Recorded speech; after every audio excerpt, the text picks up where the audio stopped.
There are few places with as much history as the Castle House in Brumley, Missouri.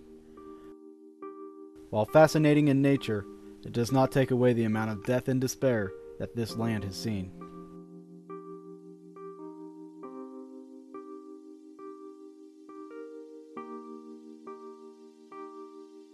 Upon our arrival, we were greeted by Nick and Marcy Sacco, the owners of the Castle House.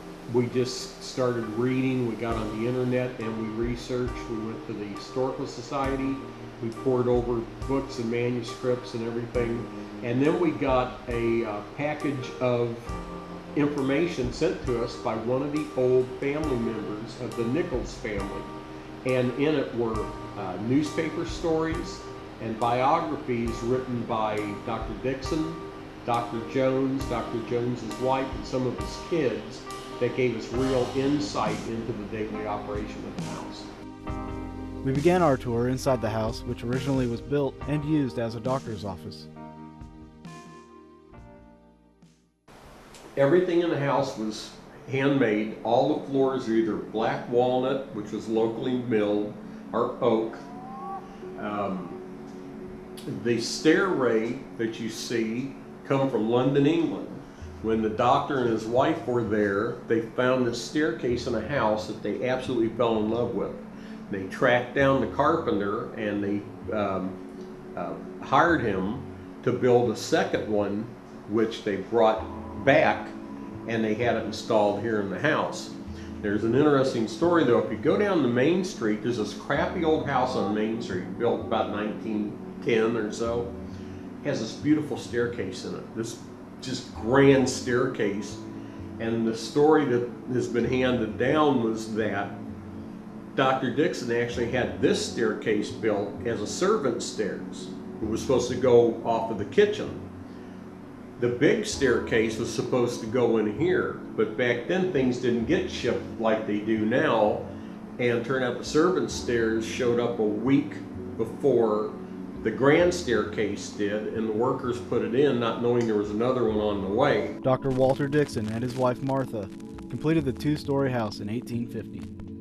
The walls were formed with 2-foot thick, hand-poured cement and boasted a 30-foot tall turret, earning the name Castle House.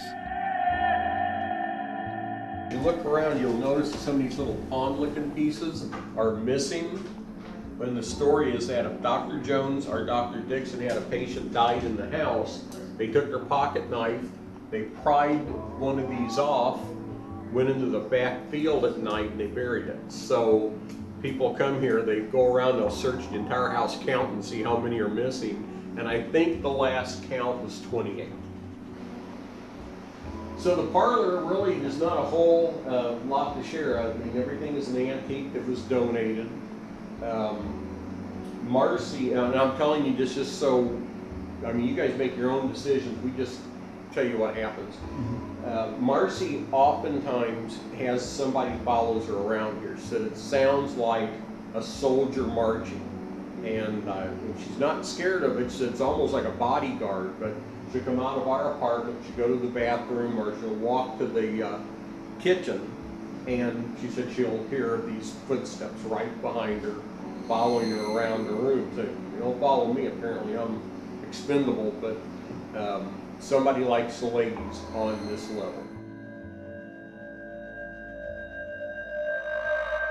Well, there were two things that happened during the Civil War. This area was really pretty split between pro-Confederate and pro-Union. There was a general here that led the Confederate forces, the guerrilla and regulars, by the name of Crabtree. In 1861, the Confederates ambushed a Union patrol, and they took 15 prisoners. They took the prisoners out to a big island that was in the middle of the river. It was called Kirtland Island. And they were holding the prisoners until the general showed up. And when Crabtree got there, without warning to anybody, he pulled his revolver and he started to execute these Union soldiers. He killed 10, and 5 ran away and escaped into the woods and rejoined their forces at Camp Union. The 10 that were executed were later buried in a cemetery up in Eldon, Missouri. That was the first bloodshed of the Civil War, and that was the Kirtland Island Massacre. The second was what they call, it's most commonly known as the Battle for Elsie Dairy Farm. Some call it the Elsie Meadow Battle. And in that engagement, Union cavalry, of numbering about 60, engaged a Confederate force, some say as high as 800. And the Union force routed the Confederates. They ran during the assault, and there were several killed and several wounded on the Confederate side. Only one Union trooper is known to have been wounded. He was shot through the hips. But for whatever reason, the Confederate officers and the Union officers made a truce that they would bring the wounded here to be treated by then Dr. Dixon. So the Confederate wounded were brought, and there was a field hospital set up right beside the dairy barn. And Dr. Dixon would not treat either side in the house, but he would treat them out there. So he went out, treated the wounded, and from what we can learn or find is that at least 3 Confederate soldiers died of their wounds out in the back pasture.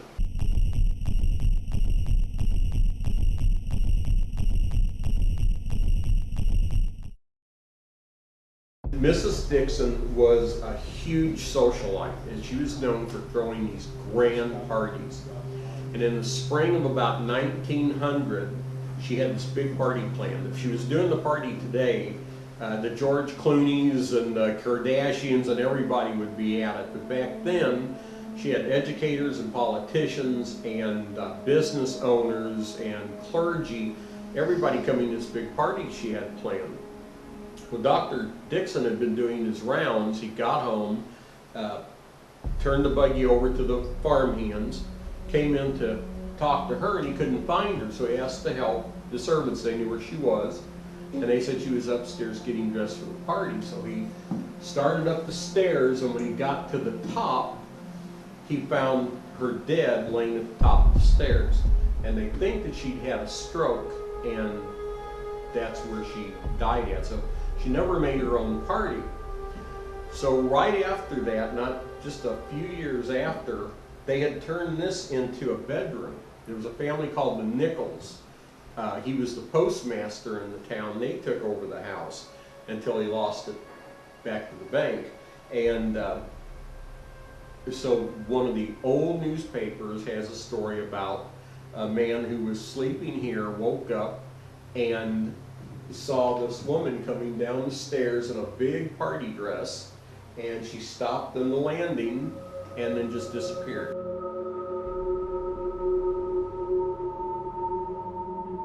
That same woman has been seen over and over and over throughout the years, and she's always described the exact same, being really pretty, probably in her mid-40s, beautiful party dress. The only difference is one guy insists she had a tiara in her hair, but no one else has ever said that. The man on the left supposedly was a very good friend of Dr. Dixon, who had a thing for Mrs. Dixon, and apparently Mrs. Dixon had a thing for him. If you believe what the psychics say, one of them tells us that Dr. Dixon stabbed him to death and hid him under the stairs in the creepy closet until he could get rid of his body. The woman on the right is supposedly Dr. Dixon's mistress. That after Mrs. Dixon died, he married a much younger woman, and they pretty much vanished into history, except we did find her death certificate, and she died before Dr. Dixon. In 1912, Dr. Dixon retired and sold the house to Dr. Myron Jones. Jones conducted his medical practice in the home as his family lived on the second floor. In 1918, Dr. Jones found himself inundated with patients as the Spanish flu pandemic swept through Miller County. He treated hundreds in buggy tents outside the home, and a mass grave remains as a reminder to all that were lost. Throughout the years, this doctor's office has seen an unknown number of deaths, many of whom reportedly haunt to this day. One of these tragedies happened to a little girl who still haunts the second floor. We moved the furniture, and you'll see it upstairs. We put everything where it should be, except in the very back bedroom, what we call the Annie Hill room. And Marcy and I had gone to bed that night, and we started to hear noises upstairs. There's those little wooden wheels on the furniture. You could hear furniture rolling and moving and whatever. Well, being the retired policeman that I am, I immediately thought that some meth head had gotten in through the back second level, thinking it was still a drug house. I grabbed my assault rifle and went up there, and there was nobody in the house. In fact, all the windows are still screwed shut from the inside, but all the furniture in the Annie Hill room had been moved against the walls. So we left it exactly where it is, and we've never, ever moved it since.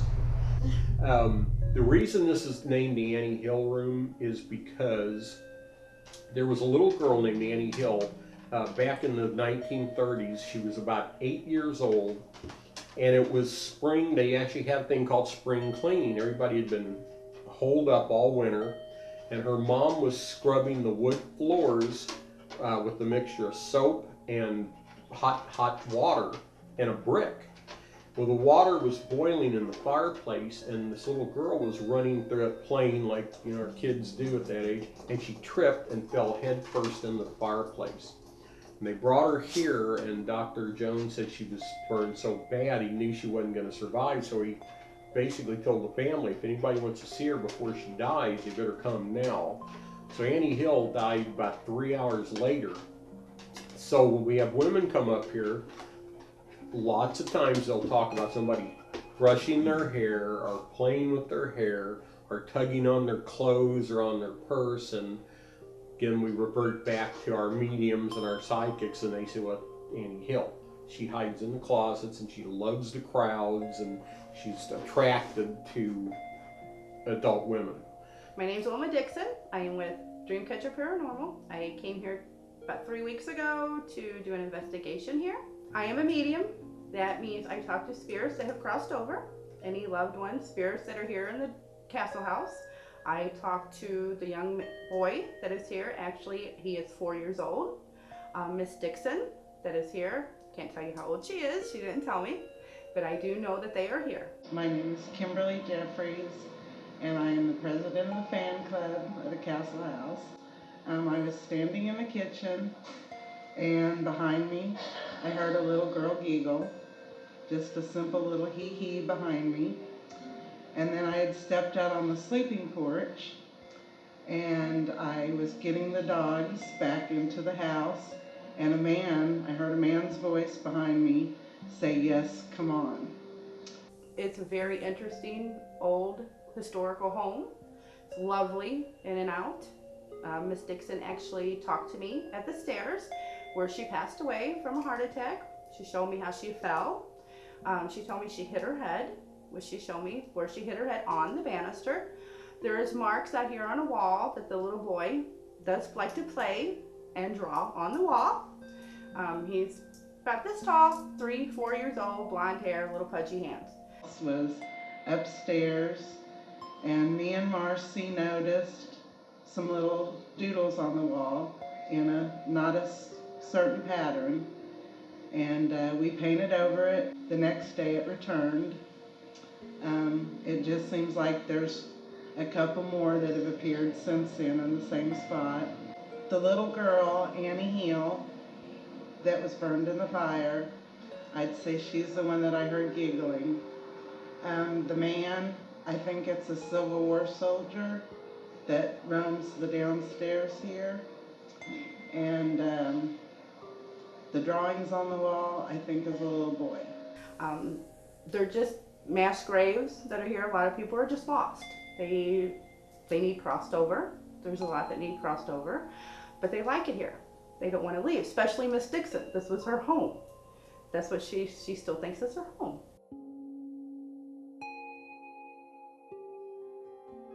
There's a lot of history surrounding the house, and we're hoping that some of this history will be able to live itself tonight while we're investigating, and maybe we can catch some good evidence.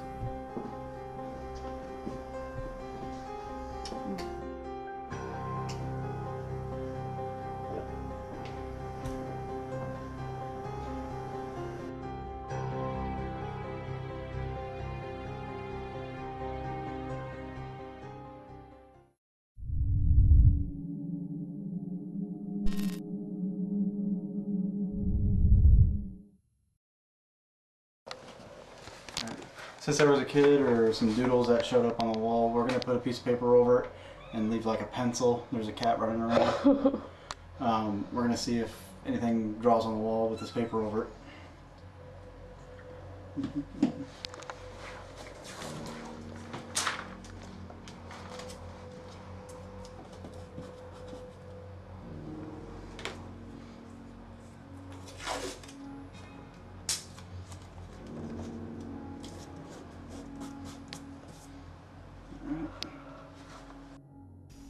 We started the investigation with the spirit box session in the Annie Hill room. We're trying to get some information. We want to know who the doctor was that performed. Who was the doctor that worked here or owned this place? Me? Who's me?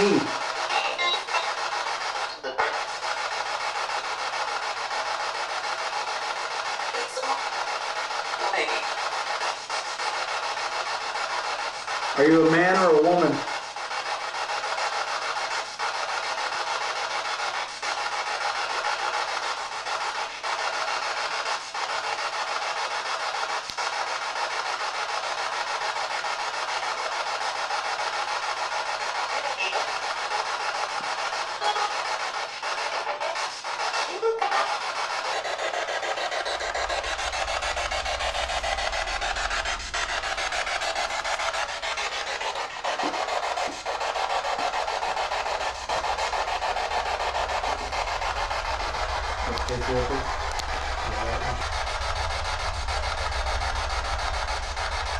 Whose room is this?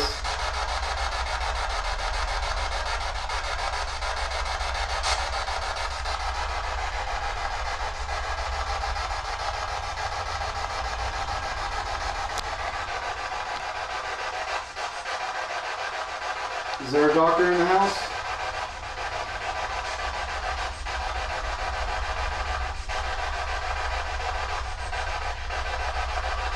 With nothing coming through, we decided to move down the hall.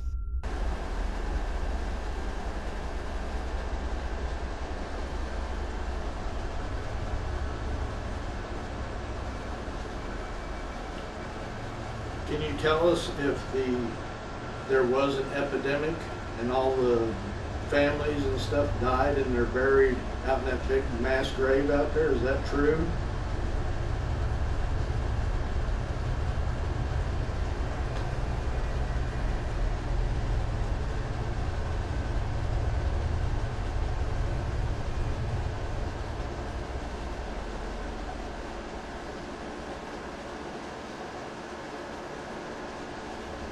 There was a uniform found in a burlap sack underneath the house. Mr. Dixon, was that your uniform? It was a Confederate uniform. Were you a Confederate sympathizer?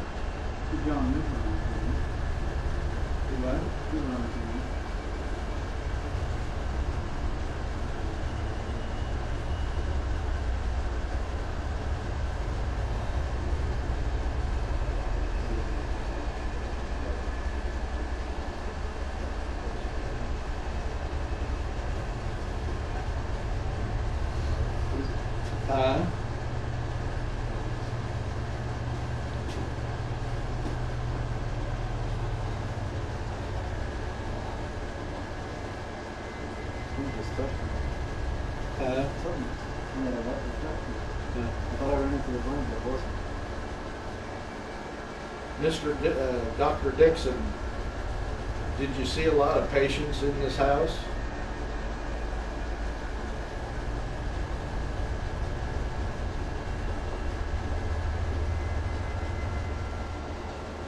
Can you tell me how many people died in this house?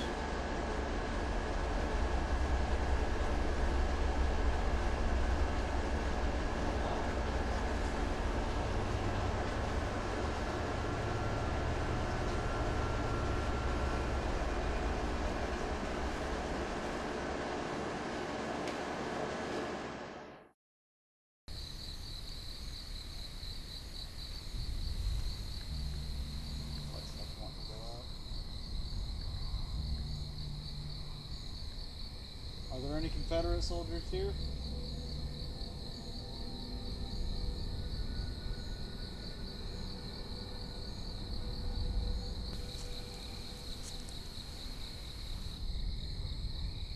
Can you come talk to us, please?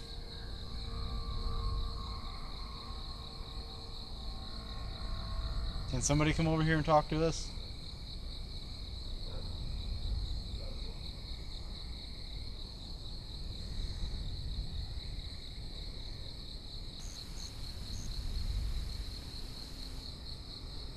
You hear that? You hear that voice?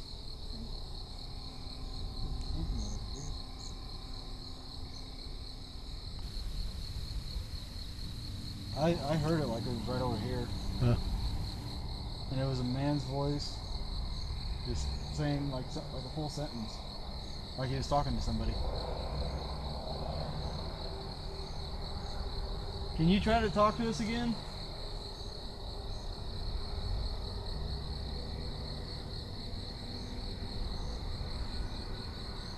Who's out here?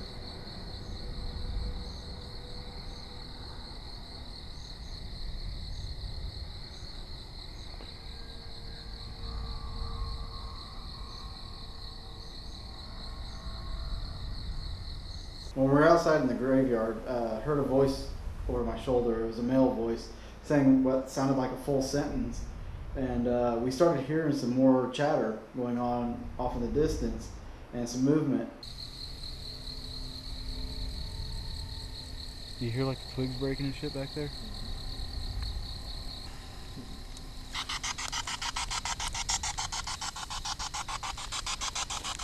Can you come over here and use this and tell us your name?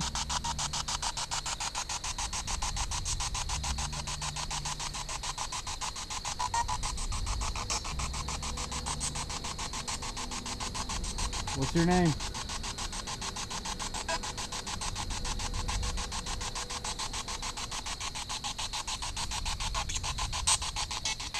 Did I say Bobby? That's what I heard too. I heard that. Bobby? Can you say hello?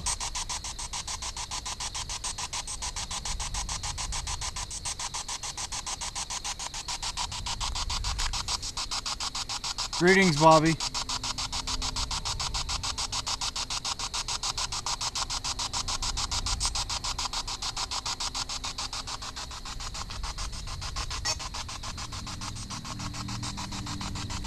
Bobby, how old are you?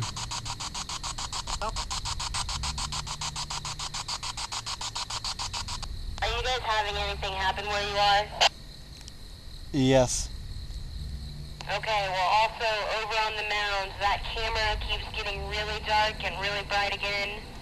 I don't know if something's interfering with IR on it, but it does look like there might be something moving over there. 10-4. Well, when we were out there in the cemetery, I did hear a voice when David asked if anybody was out there. I heard the name Bobby come through, and I heard the name Dixon come through. I heard a lot of talking, but I couldn't understand it, but you could clearly hear voices going on. I thought at one point that I did hear a woman talk.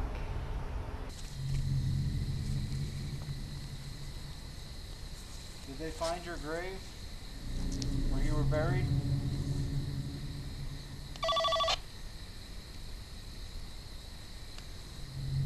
Yes, Ken. Get to the other part where you guys were. There's something.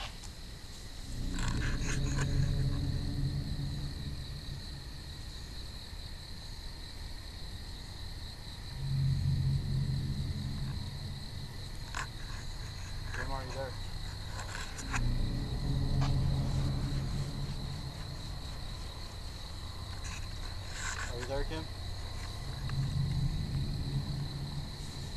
So, there was what appeared to be like a black shadow, but it was gray on the IR. Where the cross is, that's where it started, and then it zoomed out of the picture really fast. We were getting voices and stuff over in this area, as well as movement before we moved to the other area.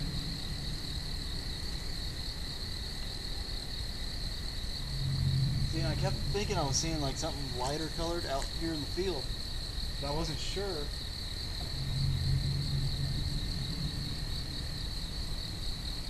Are you for sure we caught it on the DVR? That's how I saw it. You wrote it down, right? Put it down. Good girl. And just so you guys know, we have a bunch of stomping upstairs as well. Kim was seeing stuff on the DVR system, had us go over to the mass burial mound, and as soon as we did go over there, she seen a shadow figure on the DVR back where we were. So we went back there to see if we could find what it was, and we didn't see anything there, and the chatter continued. The activity in the house remained relatively quiet as we wrapped up our investigation. The name Bobby had been reported by other paranormal investigators and gives validation to what came through. Another piece of the puzzle of who is haunting history.